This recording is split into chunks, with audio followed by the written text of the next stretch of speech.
Halo semuanya, ketemu lagi di Aksara Podcast episode 2 bersama Halo, saya Syarjul Fadonisa dan suaminya. oke. Jadi di episode pertama kita udah ngobrol tentang basic kenapa harus invest dan itu juga masih general banget, tapi di episode kedua kita akan bahas secara general lagi kenapa kita harus invest ke kripto. Oke, nah mungkin langsung aja nih nanya ke Abang Kurnia, Abang Aksa. Nah, di sini kita akan bahas lebih banyak tentang kripto, tapi kenapa teman-teman di sini harus udah mulai belajar untuk investasi di kripto?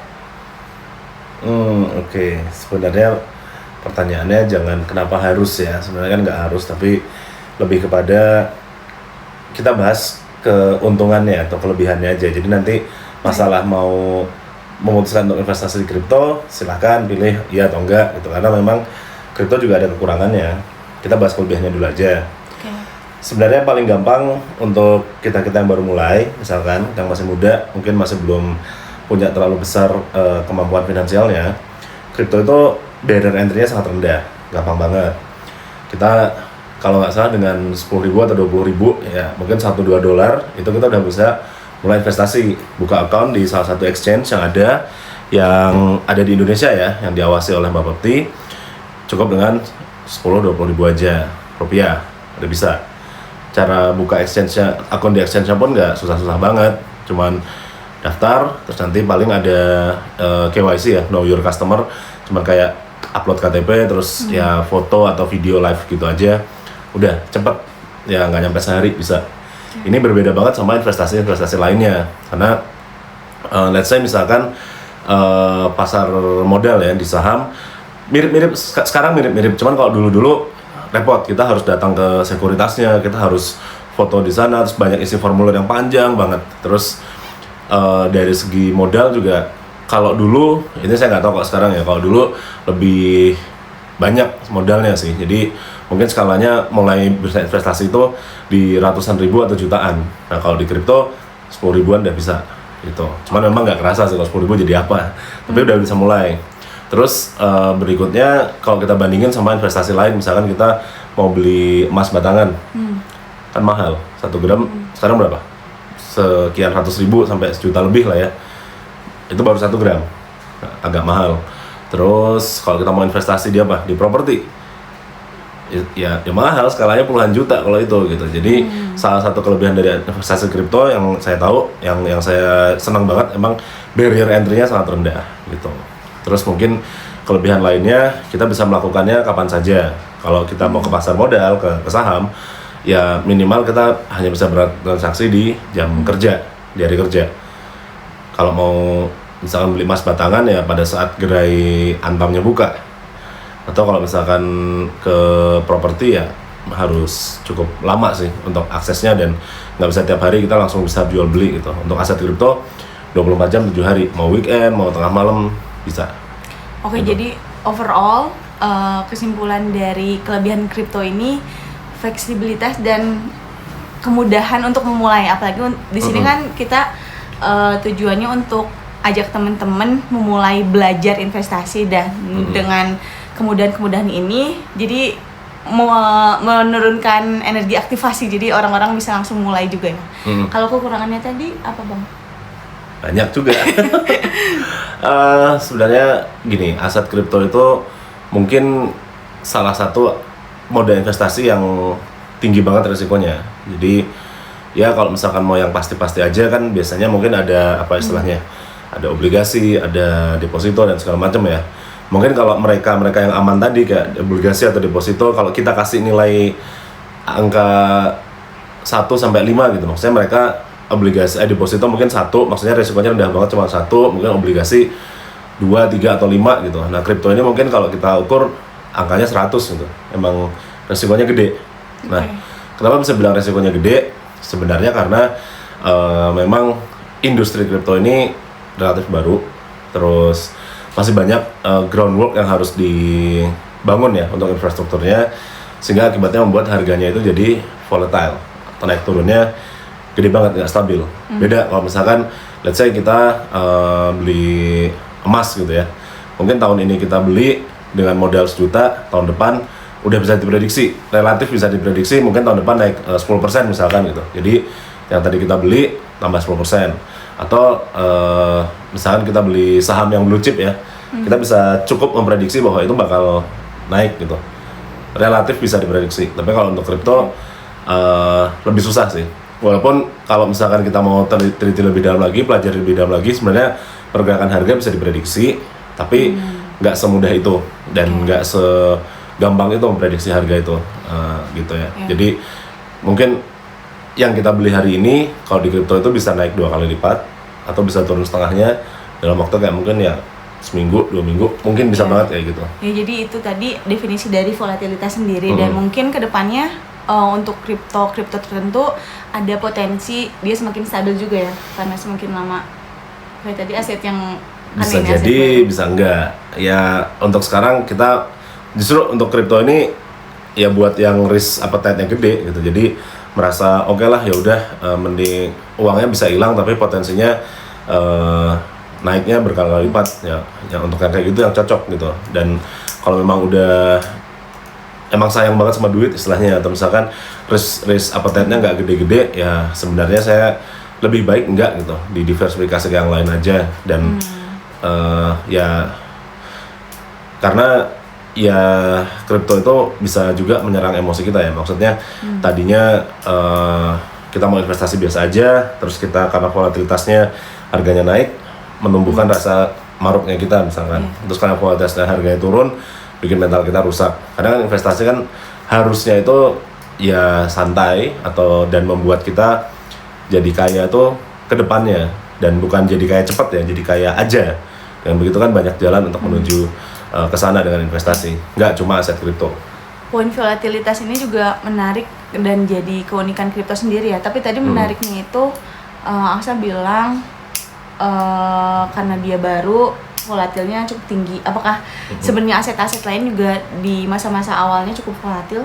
Nggak tahu, kita harus cek ke zaman awal-awal pasar saham tuh kan kalau nggak salah abad 18, abad 19 atau ya abad segitu belas lah sebelum abad 20 ya kita nggak tahu, nggak punya catatan harganya. Emas juga mulai diperdagangkan secara bebas di pasar finansial ya harus lihat datanya di tahun berapa 1950 juga ya.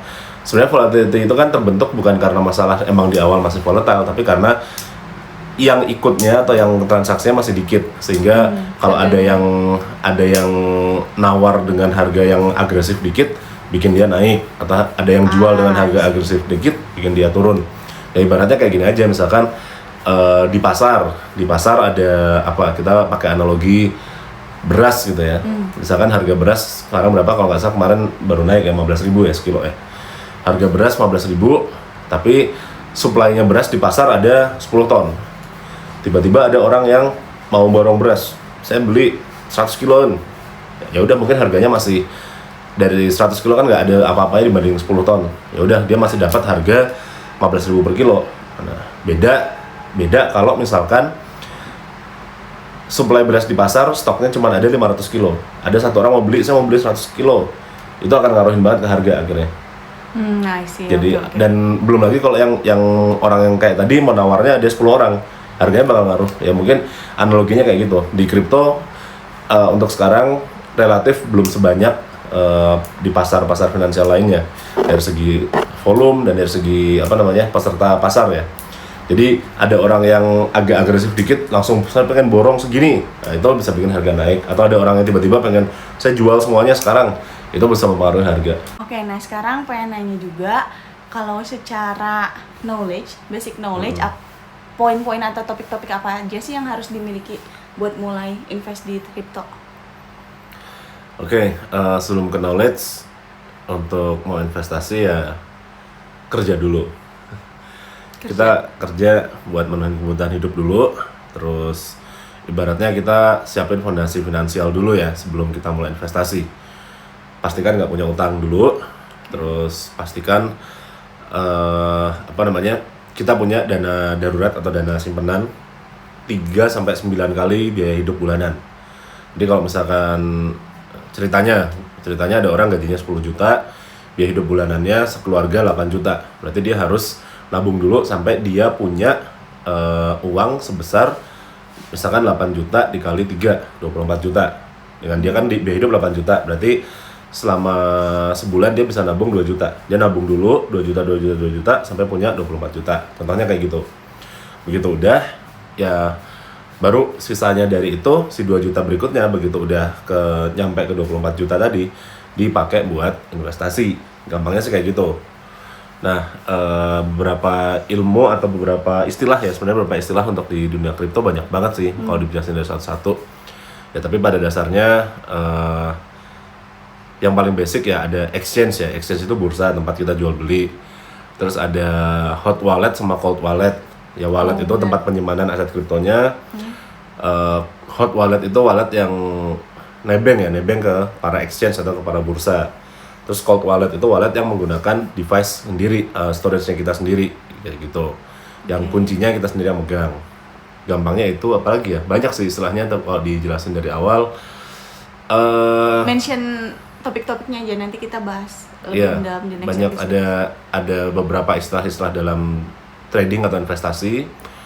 Ada bergantung waktunya sama bergantung jenis aset yang diperdagangkan. Terus kripto juga banyak sektor-sektornya ya. Ada sektor ada NFT, ada DeFi, ada real world asset, ada macam-macam deh. Itu terus ya harus tahu tentang blockchain, mungkin tentang teknologinya. Mungkin bisa dibilang kalau paham atau kalau trading kripto itu jadi kayak gabungan ya, harus bisa banyak hal ya, dari minimal paham tentang teknologi blockchain atau ya itu kan IT dan segala macamnya, terus paham tentang finance sedikit, paham tentang kebijakan ekonomi dan segala macamnya, terus ya paham juga tentang komunitas ya atau seni segala macam gitu, karena ada banyak juga yang memanfaatkan itu. Terus paham berbagai macam teknologi juga ya, teknologi sebenarnya kan ada cukup nyambung juga di beberapa topik, bahwa kripto sama AI, kripto sama energi terbarukan itu banyak nyambung juga, walaupun agak-agak dicocok login tapi nyambung gitu. Jadi kita harus paham hampir semua topik ya. Yang penting paham aja, nggak perlu dalam-dalam banget, tapi paham topik-topik tersebut sama 1-2 topik tadi berkaitannya apa aja dengan topik-topik lainnya kayak gitu. Oke, ini menarik banget dengan sifat uniknya kripto, volatil tadi, tapi di sisi lain kita bisa manfaatin untuk dapat profit yang tinggi dan atau loss yang tinggi. Ya maksudnya dimanfaatinnya buat dapat profit yang tinggi. Walaupun ada banyak istilah-istilah tadi yang harus dipelajarin, tapi no worries karena insya Allah next episode bakal dibahas satu-satu.